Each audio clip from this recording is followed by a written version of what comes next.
Hello everyone, in this video I'm going to give you 10 bulletproof cheats you can use in your stand-up comedy career. At the very beginning, these are going to benefit you greatly and turn you into the comedian you want to be. And even down the road after your 50th or 100th gig, they are still going to be beneficial to you because they are the exact basics you always want to be focusing on as you grow as a performer. So if that sounds good to you, then consider hitting subscribe and joining the community of new comedians just like yourself that I'm trying to create for this channel. So here is tip number 1. Start with a strong opener. You've heard this time and time again, but I'm going to break down exactly what it means. The reason it's good to start quickly getting a laugh, which is called a strong opener, is because it brings everybody together and it breaks the tension from a new act coming on stage. You don't want to walk on stage and go into a story because they're not yet on board with who you are as a comic. You want to give them some time. So when you get to the stage, you want to give them a joke straight away. And what I would urge you to do is to keep it as quick as possible. Even a one-liner would work perfectly. So here are a few ways you can create a strong opener without even going into your written material. You can make fun of yourself, which is always going to work out very well. Anybody who can make fun of themselves on stage, well, they are showing that they're not taking themselves too seriously, and if you make fun of yourself on stage, you kind of earn the ability to make fun of others and other things too.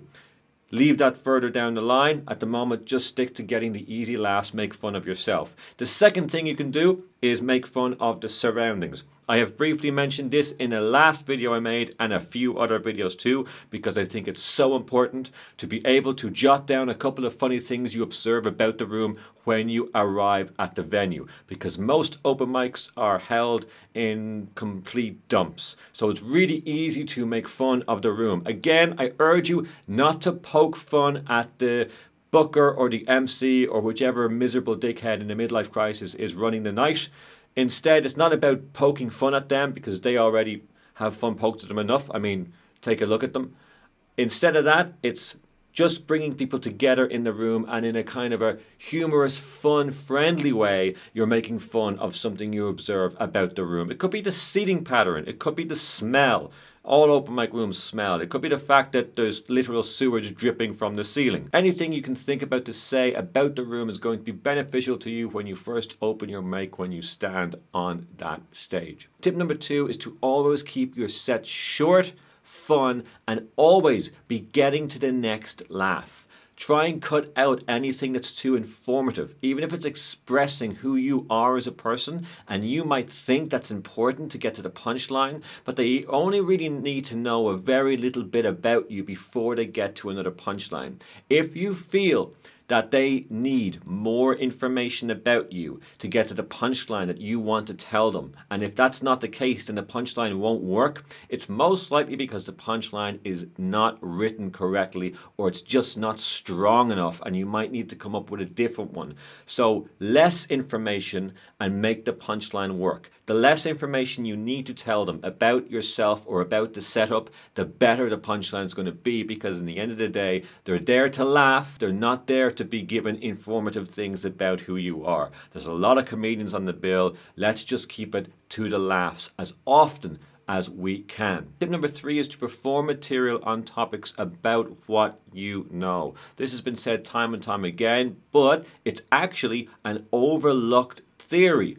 Yes, everyone knows they should perform on what they know, but what I see is people getting on stage, and if there's a current event of something that happened, they immediately have a thought on it, even though they're not interested in it themselves. They just feel that, well, every other comedian is talking about this, or everyone I know is talking about this, so therefore I'm going to have a funny bit of material to say about it when I do stand-up. Don't talk about MMA if you're not into MMA. Don't talk about musicals if you're not into them, because if you write jokes on what you really have a deep understanding of, you're going to be able to write the jokes in a way that lay people, which is the people in front of you, are going to respond well to. So yeah, stick to what you know, even if it's not a whole lot. Number 4 is to practice your delivery in front of a mirror or record yourself. Both of these things are really going to be beneficial to you, but I would urge it much better to record your set at home. Get a camera. Doesn't matter if it's a crap camera. No one is ever going to see the footage anyway. Just get a camera, something you can watch yourself back on. Now, of course, you're not going to like watching yourself back, but it's not really about that. It's about muscle memory. It's about really nailing the correct movement, because you mightn't even know that you're covering your face with the microphone, or you mightn't even know that you're not giving people eye contact. So by looking at the camera right down the lens and delivering your material straight to it, well, that's going to set you up to succeed when you're in front of an audience. Surely I'm not saying the camera is as intimidating as a live audience, because it's not. Unless you think it is, in which case you're going to be great in front of an audience. But there's no doubt that a live audience is very intimidating. But at least you have now the experience of saying it in front of a camera, and you can just treat their faces like the lens. At least it's the closest replica you're going to get in practice form, rather than just looking at the floor and repeating the lines over in your head. All that's doing is getting the lines out your mouth in no real flow. It's about the entire performance. Start by recording yourself, looking at it back, and you cannot go wrong. You're going to be a way stronger performer than anyone who is not doing that practice. Technique number 5 is to memorize your set in bullet points and not every word. Do not go on stage having memorized every single word of your set.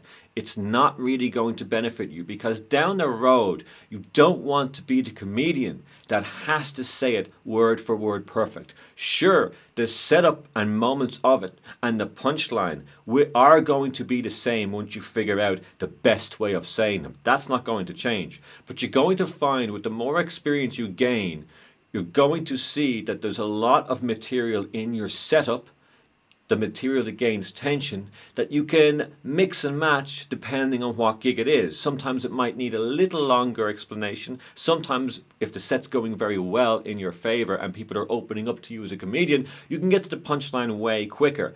And that is only going to come, and you're only going to realize that if you go on stage with a little bit of riffing involved, getting to the point a new way each time. It's a scary thought, because you think, oh, what if I get lost? But so what? If you get lost, maybe you just have 2 or 3 words written on the back of your hand. And by glancing at them, you know, okay, well, I can go back and to talk about this. Even if you sacrifice a little bit of your set, even if you sacrifice a punchline, at least you're not completely lost. And the more you do this and the more you rely on improvising on the spot, well, the better it's going to be for you. And again, 6 months down the line, you're going to be very confident in getting to a punchline, even if you only have a very little setup written and prepared beforehand. Tip number 6 is to allow the audience time to laugh and enjoy your punchlines.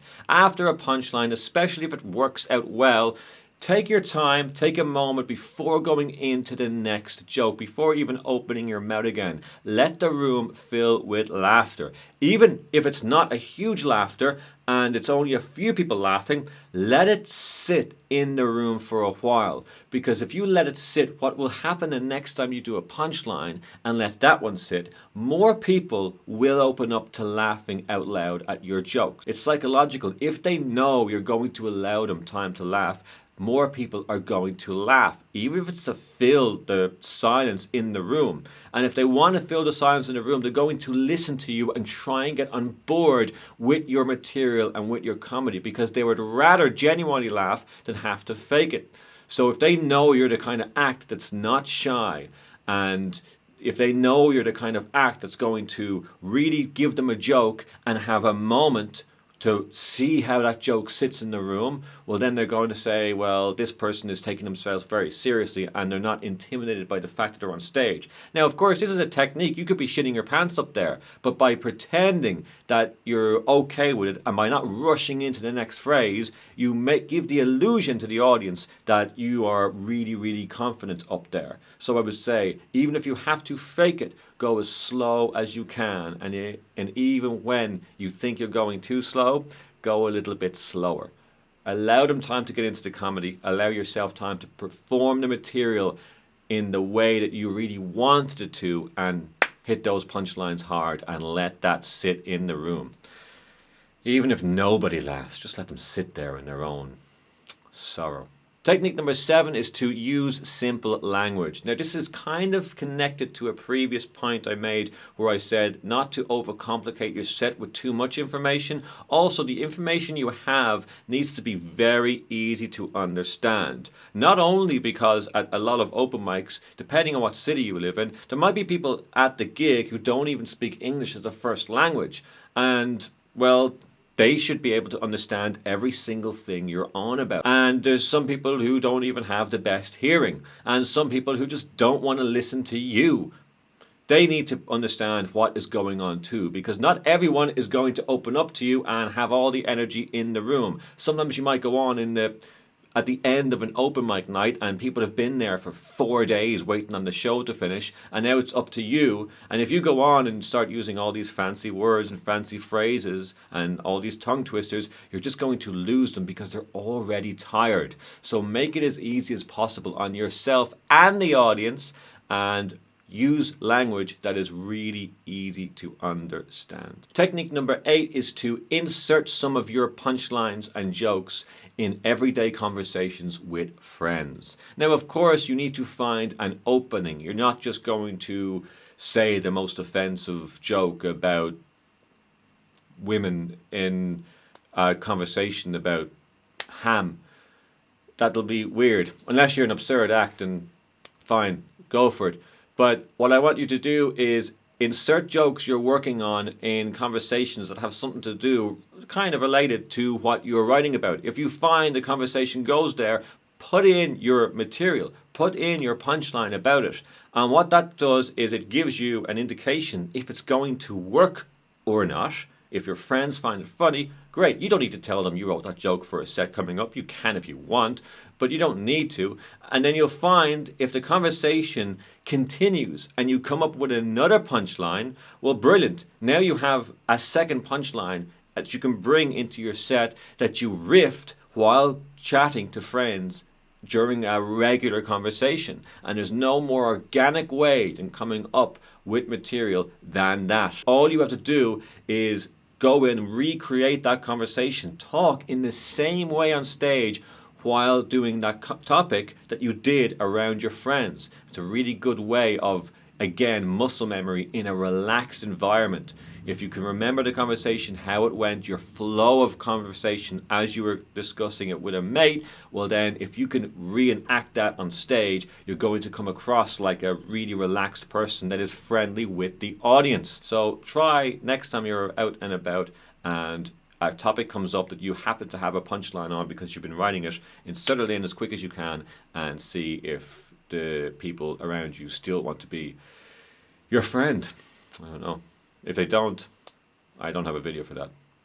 Technique number 9 is to be mindful of your pacing. Again, the whole flow of your set should be nearly a rhythm that you, of course, are going to decide. Sometimes if you start off on a couple of punchlines to get the crowd warmed up, that can be quite fast paced depending on your style of set. And then in the middle of your set, you can slow down a little bit, and then at the end of your set, maybe you speed up. In which way you do this, it doesn't really matter because it's all going to be up to you. But just know that there needs to be a flow throughout the set. So whatever that flow is, I want you to come up with it.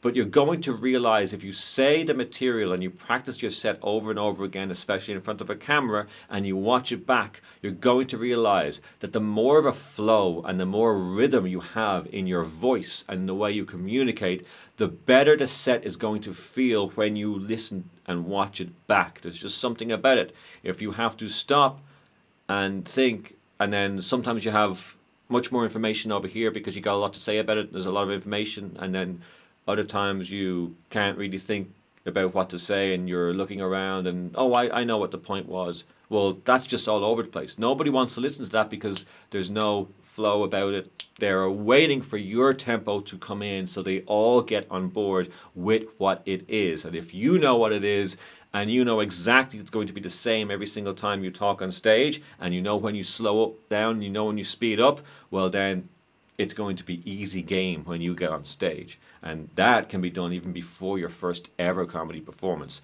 And of course, it might not be amazing during your first performance, but it's if you start off with it existing, it's only going to get stronger rather than figuring out it's a thing that exists 100 gigs in. And finally, technique number 10 is to finish on a strong note, keeping the audience wanting more. I would suggest to drop your pants and take a big shit on the stage. What people mean by finishing on a strong joke is just that, the best joke you have. But what if you don't yet know what your best joke is because you've not gained any stage experience? Well, what I would suggest you do, and it's going to work the same way, is just tie up the loose ends of the set. Finish with a line that connects 2 or 3 of your previous points together. It's just a callback to 1 or 2 or 3 points you've already made in the set. And by just neatly packaging up the end of your set with an absurd line on why these 3 things connect, or you can finish with, and that's me, I'm up, and you finish with connecting a few things together in your set, it's going to be enough, because connecting it all together and giving it a kind of a final or finale feel that, well, there's nothing that can possibly come after that, is going to serve you really, really well. Even after your first gig, you're going to find this is beneficial. If you don't have the best joke of your set, don't stress, it's fine. Just tie up the set nice and neatly. And then when you get the laugh, raise the hand and say, thanks, you've been great. At the end of your set, try cutting into the laughter a little bit. Don't let it go back down to silence as if you're going to go into another bit of material. If it's your last joke of the night, as soon as the laughter hits, just after you've said the punchline, just after you've said the phrase, just after you've connected things together, as soon as that laughter hits, raise your hand in the air and say, thank you very much, that's my time. And the laughter will get louder and it'll turn into a cheer, it'll turn into a round of applause, which is a lovely way to finish your first ever gig. And I really do think if you follow those 10 steps and put in as many of those techniques as you can, don't stress if you can't put them all in, because I've given you a lot to think about in this video. So just put in as many as you can, as many as you feel comfortable doing, because I'm not trying to stress you out. It's all about having a good time. And if you follow the basics, there is no reason as to why you can't put your hand up in the air and say, thanks for hearing me out, that's my time, and get a lovely round of applause and a lovely reaction from everybody. And I'm all coming up to you at the end saying you did a good job. Makes you feel good. It'll put a spring in your step. It'll get you really eager to go back to the drawing board and create even more great comedy. That's it for this video. Again, it's delighted to be back. Thanks everyone for commenting, subscribing, and all that kind of great stuff. As always, if you want me to cover any particular topic in comedy, let me know what it is in the comment section, and I will make that video for you. And I will see you on the next video.